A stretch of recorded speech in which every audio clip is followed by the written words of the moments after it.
성경 이름 스가랴는 선지자 이름입니다. 근데 이 스가랴라고 하는 말은 하나님이 기억하심 이런 뜻입니다. 하나님이 우리를 기억하심. 이 스가랴는 바벨론 포로기가 끝난 후에 본국에 돌아온 그 사람들 속에 한 명입니다. 그러니까 바벨론 포로기 후의 선지자입니다. 우리가 이런 걸 생각할 수 있어요. 부모가 자식을 낳는데 이름을 여호와께서 기억하신다. 그렇게 지었으면 부모들의 마음은 어땠을까요? 우리가 이즘에 기독교가 많아지니까 기독교인 가정에서 태어난 아이들 속에 예수님을 찬양, 그래서 예찬 그런 것도 있죠. 예찬 그런 이름들. 똑같이 이 스가랴의 이름은 그 부모가 포로지에서 고생하면서 하나님이 우리를 그래도 기억하신다. 아들을 부를 때마다 하나님이 기억하신다. 하나님이 기억하신다. 이렇게 지은 이름인데요. 이 이름은 그때, 그러니까 포로지에서 많은 레위인들, 레위 족속에게 이름이 있어요. 어떤 학자가 그때 스가랴라는 이름으로 불린 사람이 몇 명이나 있었나 조사를 했더니 28명 있었대요. 그러니까 모든 부모들이 못 견뎌가지고 지금 우리도 못 견디잖아요. 우리가 괜히 못 견디는 거 아니죠. 많이 못 견뎠는데 이런 못 견딤 속에서 스가랴라고 하는 이름이 이제 나온 겁니다. 근데 이제 본국에 돌아왔죠. 본국에 돌아온다고 해서 모든 것이 제대로 되는 건 없습니다. 그러나 본국에 돌아온 사람들은 엄청난 기대를 가지고 돌아오죠. 돌아가면 우리 할아버지가 쓰시던 그 밭, 우리 아버지가 가꾸던 과수원, 이렇게 다 생각하죠. 그리고 돌아오죠. 우리가 70년 동안 그 고생을 했으니까 본국으로 돌아가면 온 백성들이 서로 위하고 서로 양보하고 그런 때가 올 것이다. 이렇게 보죠. 그런데요, 그때 바벨론의 그 지성인들, 바벨론에 간 유대인 지성인들은 두 갈래로 나뉘어졌어요.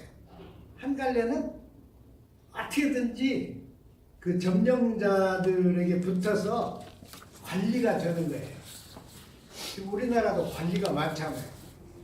잘못하면 우리 국민 3분의 1이 관리가 될 수도 있어요, 여러분. 관리가 이렇게 많은데 관리가 되는 것이 제일 사는 길이에요. 그러니까 모두 무슨 짓을 써서라도 관리가 되는 다니엘 같은 사람 있잖아요. 그렇게 이제 했고요. 또 다른 한 지성인들은 나라가 망한 동기는 율법을 버렸기 때문이다. 율법을 어떻게 버렸을까? 탐욕이 율법을 사랑하는 것보다 더 강했다. 그래서 모든 가정의 애들을 불러가지고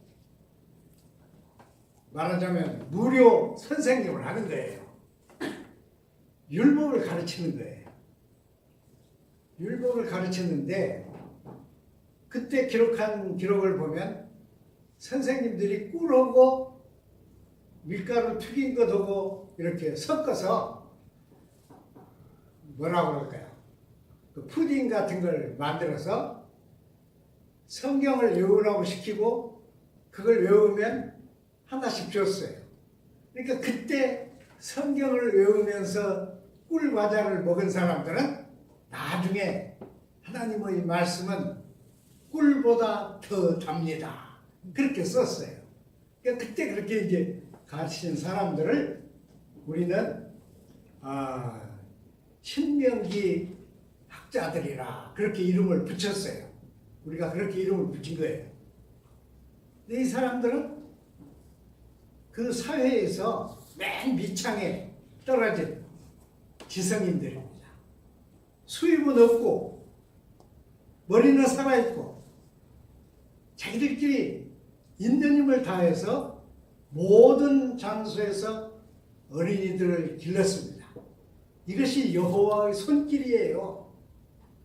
거기서 성장한 사람들이 시오니즘의 씨앗이 됐습니다.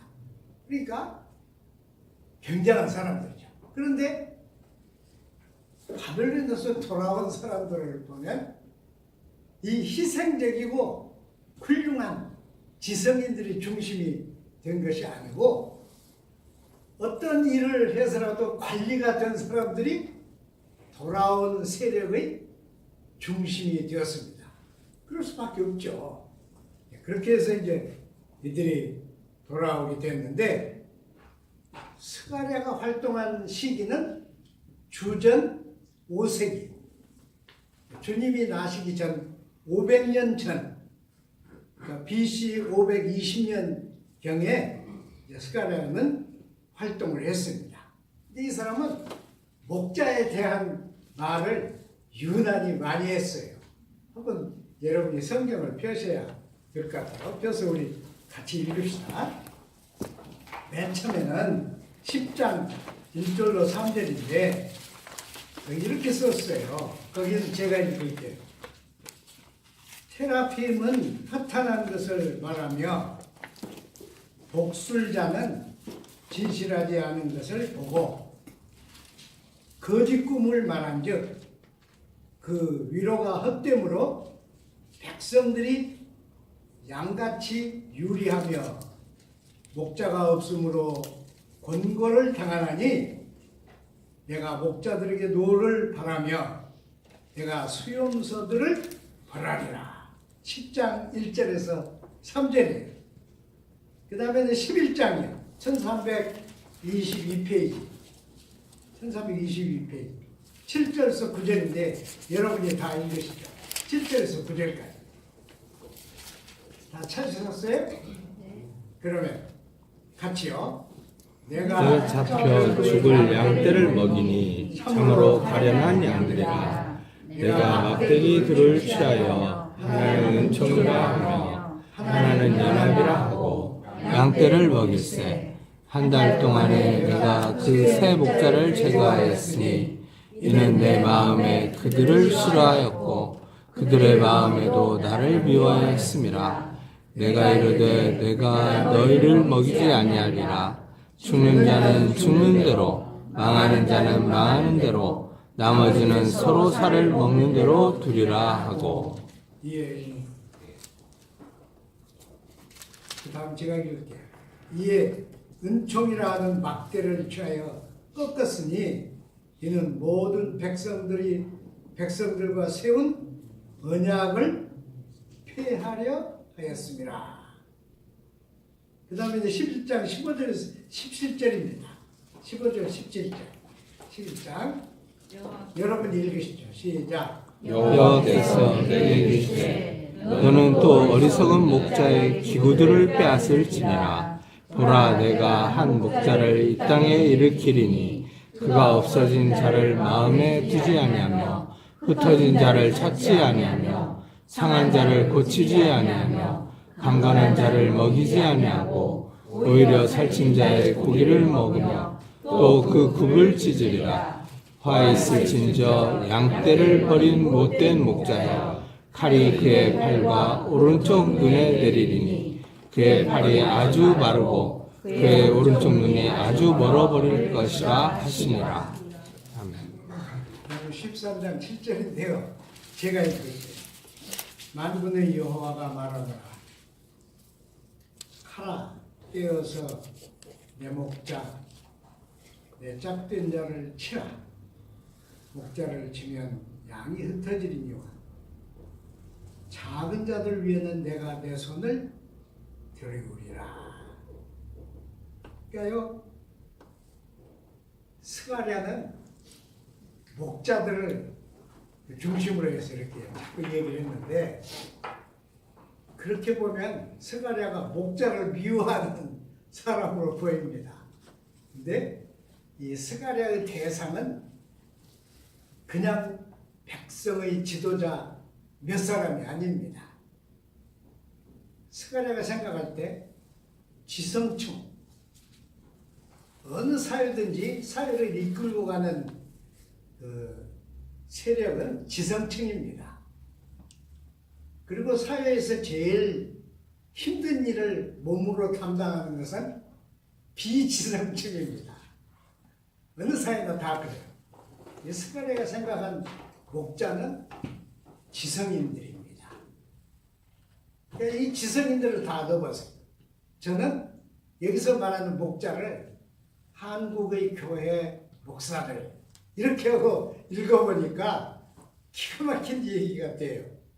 하나님이 우리 한국교회 목사님들에게 참 관심이 많으시고 기가 막힌 말씀을 하셨다, 이런 걸 느낍니다. 지성인들, 우리가 거의 다 대한민국 국민, 대학교 안 나온 사람이 이제 없어요. 그러니까 거의 다 지성인인데, 그럼 왜 대한민국이 이 모양일까? 왜 이렇게 혼란스럽고, 정부는 잘하는데, 정부 말대로 하면 98% 정도 잘하는데 국민들은 이렇게 힘들까? 사실은 그 목자들이 잘못된 거죠. 몇 가지만 제가 말씀을 드리려고 하는데, 황금가지라고 하는 독일인 학자가 쓴 책이 있어요. 그건 옛날을 알고 싶으시면 그 책을 읽으시면 아주 좋습니다. 굉장히 부피가 많은데 그 중에 저에게 한 가지 막 자극을 준 내용이 하나 있어요. 그건 사람들이 왕을 세우는데요, 왕 되기를 두려워합니다, 사람들이. 근데 일단 왕만 되면 온 백성이 자기 부모에게 하는 것보다 왕에게 더 잘합니다. 그래서 필요한 것 다 대주고 명령만 하면 다 따르고 복종하고 그럽니다. 그럼 그 왕이 어떻게 될까요? 왕 생각에 이놈들하고 나하고는 종자가 달라. 그렇죠? 목사님들이 지금 그런 사상에 빠져 있어요. 풀핏하고 피우는 종자가 다르다. 풀핏은 여기입니다. 피우는 여러분의 자리예요. 풀핏하고 피우는 종자가 다르다. 그래서 풀핏을 재는 잣대가 따로 있고 퓨를 재는 잣대가 따로 있습니다. 저희는 나쁜 짓을 하면서 그건 없는 걸로 치고, 백성들은 율법보다 더 강하게, 깐깐하게 야단칩니다. 그러니까 보통 교회는 교회 가면 뭘 하게 돼요? 영혼이 매맞아, 막 야단쳐, 잊어버린 죄까지 다 생각나게 만들어. 그런 기술이 있어요. 그래가지고 괴로워.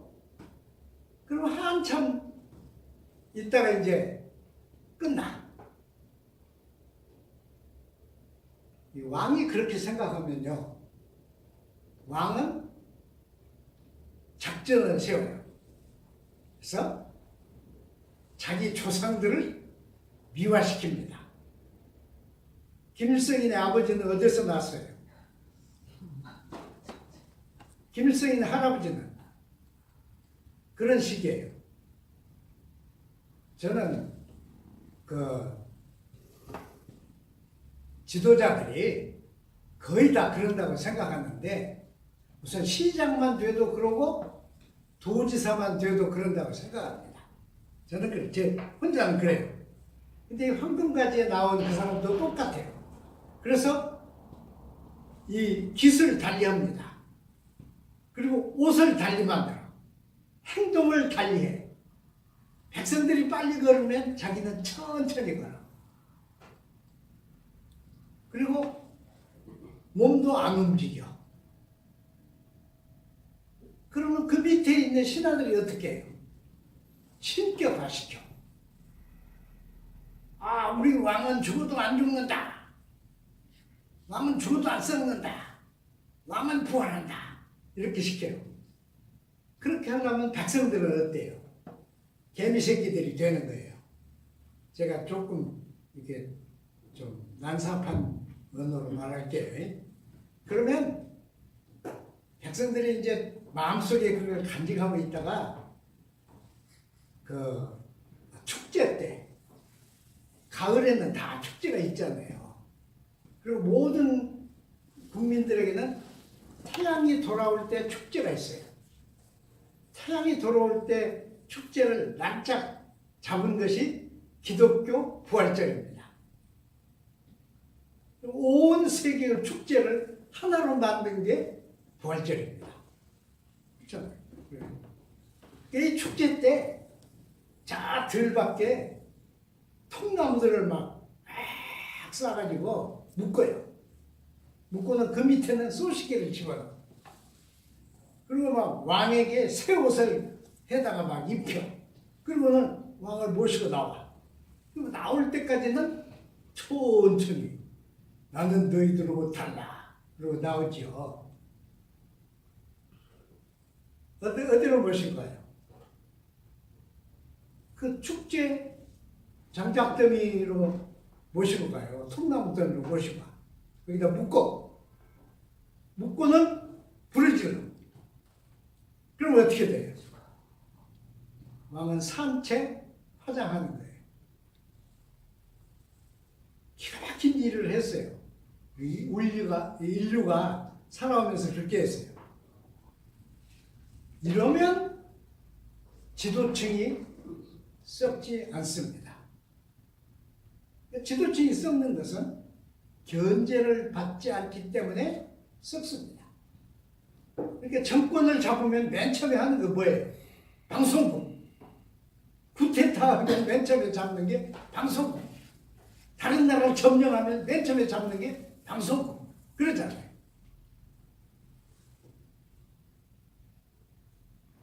왜 지도자가 타락하는가? 저는 둘이라고 생각해요. 하나는 견제가 없어. 힘이 너무 세.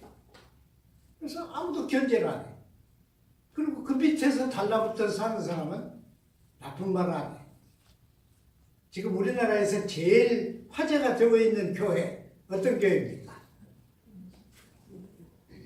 제가 말씀드렸죠, 한번. 이 사람이 숭실대학교 이사장이에요. 그래서 숭실대학교가 나라에서 일제 때 폐교시켰어요.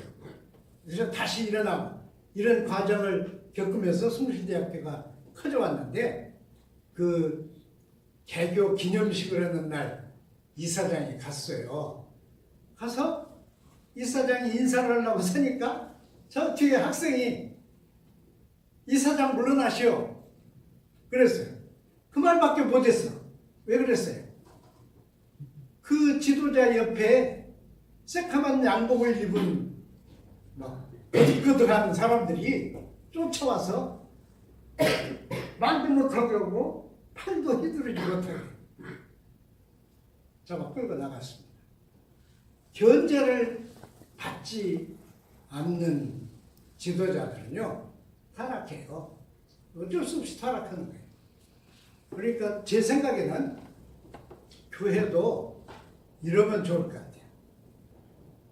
만일 월말에 교회 다 지나간 것을 보고를 하면 온 교인이 비판을 한 번씩이요. 일부러라도. 그러면 찍히겠죠. 그래도 비판을 해야 돼. 비판이 없으면 발전이 없습니다. 또 한 가지는 거짓이에요. 거짓이 끼어들어. 왜 지도자에게 거짓이 끼어드냐? 백성들이 무지해. 그래서 거짓을 용인합니다. 거짓을 받아들입니다. 그래서 지도자들이 이렇게 이제 타락하게 되는데요. 리더들이 가장 강력하게 잘못된 증거로 남아있는 게 뭡니까? 피라밋입니다. 피라밋. 피라밋은 그것을 쌓을 때 사람들이 얼마나 죽었는지 아무도 모릅니다. 만리장성을 쌓을 때 죽은 사람들은 만리장성 벽 밑에 묻었습니다. 그건 정설입니다. 그런데 피라밋을 쌓을 때 죽은 사람들은 어떻게 했는지 몰라요. 오직 왕을 위해서. 우리는 피라미드 없는데요. 우리 대한민국이 아직도 미개국이라고 하는 증거는 동작동 뭐라고 그러죠 우리가? 국군 예. 나라를 위해서 희생한 사람들은요 왕이나 대통령이나 장관이나 사병이나 똑같아야 돼요. 어떻게 국군 묘지에 대통령 영역이 있고 사병 영역이 있습니까? 대통령이 우대를 받은 것은 살아있을 때로 족합니다. 똑같이. 얼마나 멋있어요, 여러분. 똑같은 비상, 똑같은 글자. 그럴 때 온 국민이 다 숭앙하고 머리를 숙이는 겁니다. 우리나라 군인 중에 한 사람만 내가 장성 영역에 묻히지 않고 사병들과 같이 묻히겠다 한 사람이 있었어요. 그래도 창피한 좀 덜어줬죠. 덜어줬어.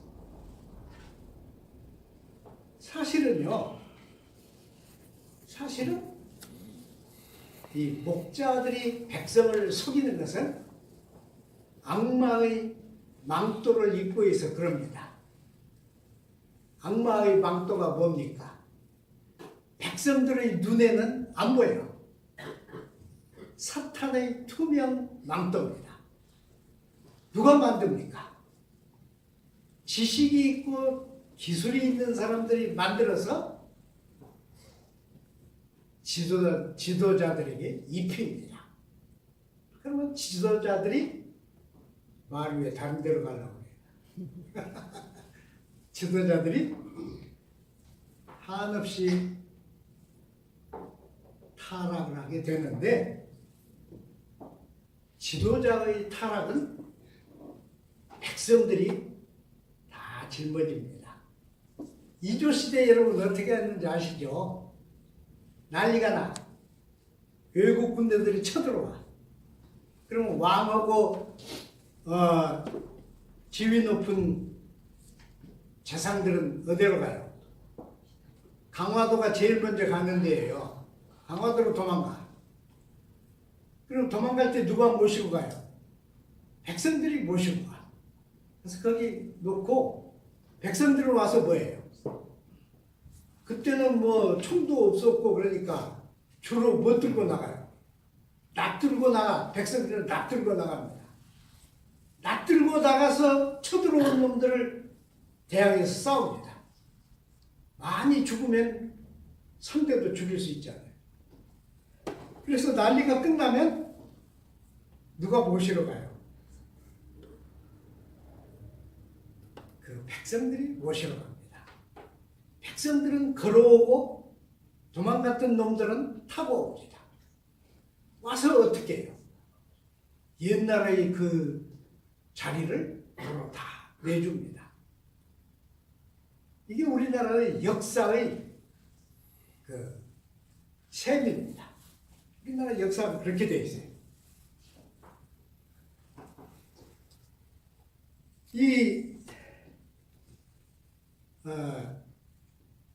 스가랴가 볼 때 저는 스가랴가 저보다 훨씬 자기도 지성인이었지만 훨씬 지성계 위에 속하는 사람들을 나쁘게 봤다고 생각합니다. 모든 사회는요 지적 수준이 있습니다. 그래서 우리나라가 공식적인 지적 수준은 매우 높습니다. 세계에서. 그런데 그 지적 수준은 인플레이션이 끼어들어 있어요. 그래서 모든 사회는 지적 수준에 의해서 그 사회가 달라집니다. 근데 이 지적 수준은 뭡니까? 지적 수준은 지도자들의, 그러니까 배운 사람들의 함량의 총함이다. 함량이 뭡니까? 함량. 이번에 우리나라에서 만든 아주 좋은 헬리콥터 실험하다가 아까운 사람 죽였잖아요. 이거 왜 그랬어요? 이 헬리콥터를 하려면 이게 돌아가는 것이 밑에 있는 짐을 다 이겨야 하잖아요. 못 이겼어. 그게 뭐예요? 함량의 미달입니다. 함량의 미달. 모든 지성의 모든 지적 가능성을 다 묶으면 그 사회의 지적 수준이 나옵니다.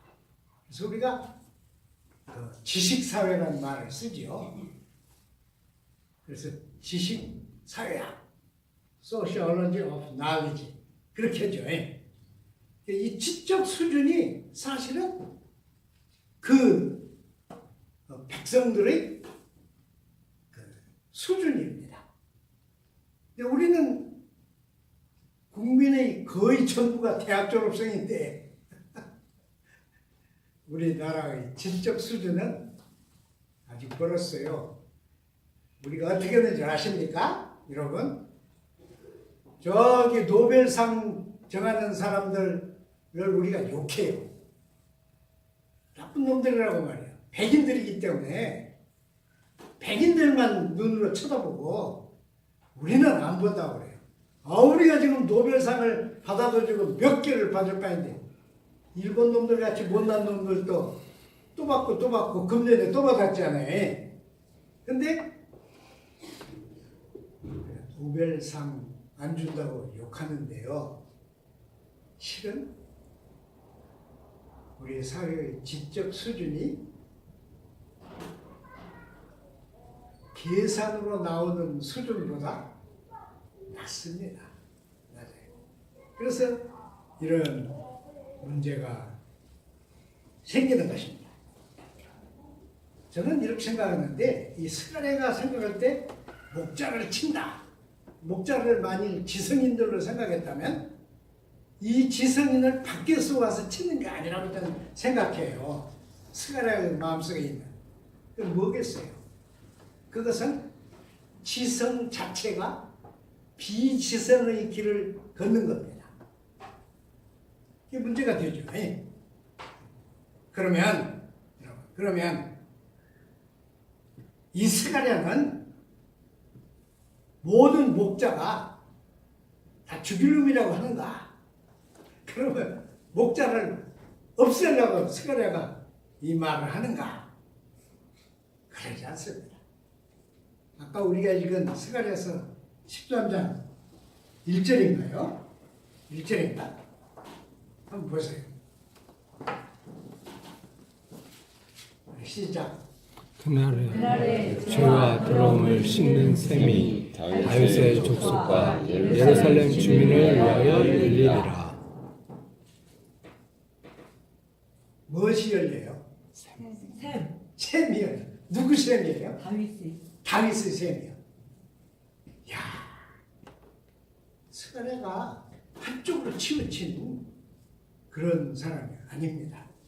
스가랴 12장 10절을 보면요, 내가 다윗의 집과 예루살렘 거민에게 은총과 간구하는 심령을 보여주리라. 이 죽는 길을 말하는 게 아니에요. 스가랴가 말하는 것은 살기를 말하는 거예요.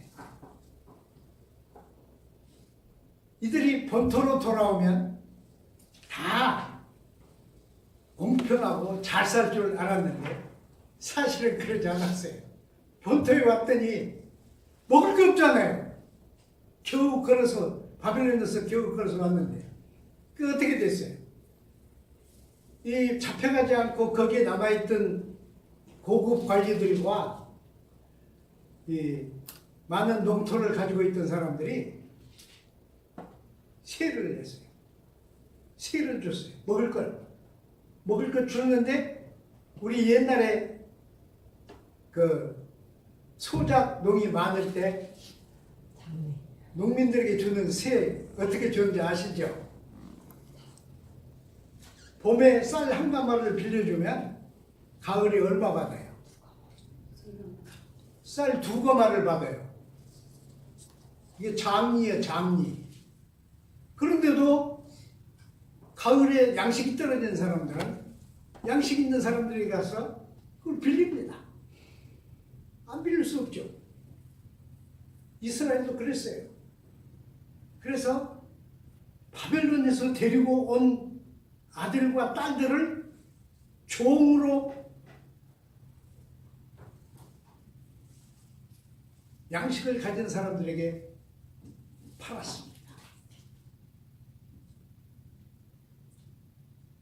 그대로 이들이 돌아오기만 하면 되는 것이 아니었어요. 뭐가 필요했어요? 하나님의 셈이 필요했어요. 하나님의 셈. 하나님의 생명수가 필요했습니다. 그들이 아우성 쳤죠. 우리를 다 잡아주기라. 또 백성들이 에스라가 어떻게 했어요? 온 백성을 모아놓고 율법을 읽어줬습니다. 율법은 핵심이 뭡니까? 모든 빚을 주더라도 7년이 지나면 빚을 탕감해라. 7777에서 7번 7년이 지나면 어떻게 하라고 했어요? 모든 빚은 원천적으로 없어집니다. 모든 빚이 없어져요. 이게 율법입니다. 그러니까 율법을 읽어줬더니 온 백성들이 막 자기 자식들을 팔아먹은 사람들은 분해서 울고, 남의 자식을 종으로 문서로 잡은 사람들은 애통해서 울고, 온 국민이 울었는데 그 울음소리가 국경을 넘어갈 정도로 울었습니다. 자, 이 백성들이요, 참 못된 백성들이죠. 여러분이 다 잘 아시는 대로 출애굽을 했는데, 출애굽을 했으면 간 데마다 먹을 것이 있는 줄 알았는데 있긴 있었죠. 똑같은 음식. 여러분은 똑같은 음식 몇 끼쯤 잡수실 수 있어요?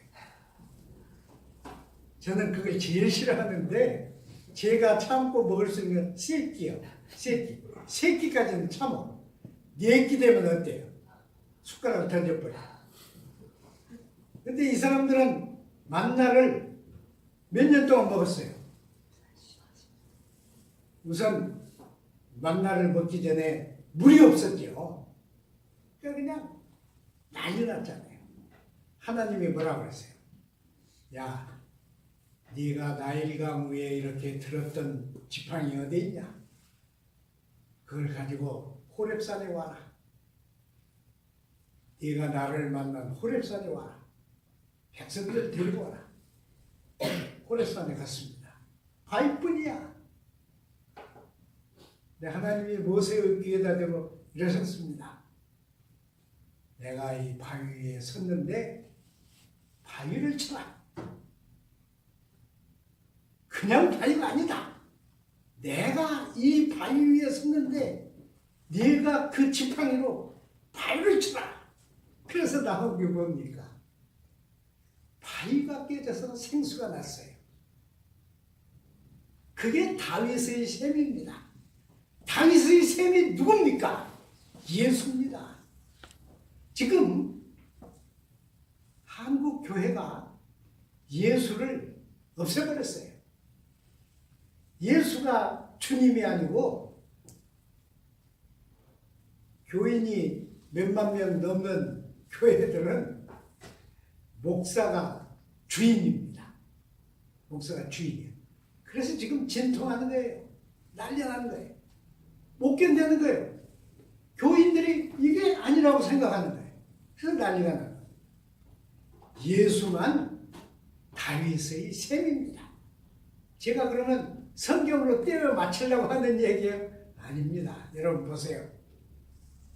예수님은 이스라엘 백성들이 상대도 않는 사마리아에 선교 초기에 사마리아에 가셨습니다. 창녀, 직업이 없는 여자, 겨우 목숨을 유지하고 있는 여자가 예수님에게 왔습니다. 예수님 뭐라고 그랬어요? 내가 주는 물을 마시는 자는 영원히 목마르지 않는다. 예수가 말한 내가 주는 물이 뭡니까? 그것은 H2O 물이 아니고 그것은 예수의 무엇입니까? 예수의 얼입니다. 예수의 얼이에요. 어떤 교회든지 예수의 얼을 되찾으면 거기가 다윗의 셈이고 하나님의 셈이고 모든 목마름을 고칠 수 있는 우리의 셈입니다. 기도하겠습니다. 사랑하는 주님, 오늘은 저희가 스가랴의 말씀을 읽었습니다. 제가 스가랴 성경을 제대로 잘 몰라서 느낌대로 말씀을 드렸습니다.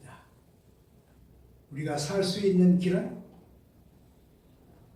하나님이 우리 앞에 열어주시는 다윗의 우물, 예수님이 사마리아인에게 말씀하신 내가 주는 물, 내가 주는 물을 마시는 자는 영원히 목마르지 아니하리라 하신 예수 그리스도입니다. 주님이 오셔서 우리 내부, 우리 심령, 우리 삶, 우리 사회, 우리 나라를 주님의 의로 다스리시고 물들이시고 채워 주옵소서. 예수님 이름으로 기도드리나이다. 아멘.